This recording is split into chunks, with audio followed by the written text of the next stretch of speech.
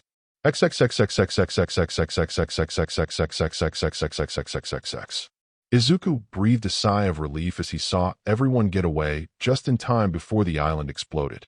Using the portals, he'd made it back to his office, which was now in what he liked to call overseer mode, with multiple screens coming down from the ceiling and up from the floor, showing him every possible part of the battle. With Shredder down, now he could turn all his attention to All for One. Izuku stared at the villain fighting the Gammas, neither of them seemingly able to do anything to him. How did you do this? I believe I can explain, sir, Mai said through his communicator. The drones have completed their field analysis. I can confirm that this thing is not quite All for One. The screen in front of Izuku showed the data they'd collected on this fake All for One. This being is a result of all the negative chaos energy All for One had when he was transformed by Sin. When All for One's body was destroyed, all that was left was a mass of negative energy and quirk factors. Normally, without a physical form to attach to, it would just dissipate. But perhaps because the energy was too dense, or maybe due to certain quirk factors allowing it to manifest physically, it remained. But All for One lost control. Either because his own quirk factor was weakened by the loss of his body because the negativity was too much for him to control, or both. Either way, what's now in control seems to be a collective consciousness of vestiges taken by All for One. Currently, we are calling this being Energy Revenant made of angry chaos. Or Ermac for short. I see. So I'm guessing the reason they keep screaming about how villains must die must have to do with their hatred of All for One. Izuku asked. Most likely. The vast majority of the vestiges likely despise All for One and anyone like him. As such, they're currently going on a mindless rampage to kill anything they perceive to be enough like All for One. Namely, villains. Mai explained. Ermac's body is pretty much entirely composed of solidified energy, making him pretty much impossible to harm by conventional means. What about Eraserhead? Izuku asked. While Eraserhead could likely prevent the being from forming or causing any damage, his quirk would be unable to do any actual harm to Ermac. We would be just as unable to harm him as it would be able to harm us, and once Eraserhead is unable to continue using his quirk, we would be right back to where we started. So what do we do? Izuku asked. Well, Ermac is made up of negative chaos energy, giving him pretty much the same biology and weakness as Yami's Grim or the Shadow Dragons, Mai said. And thankfully, SHE is still in the country.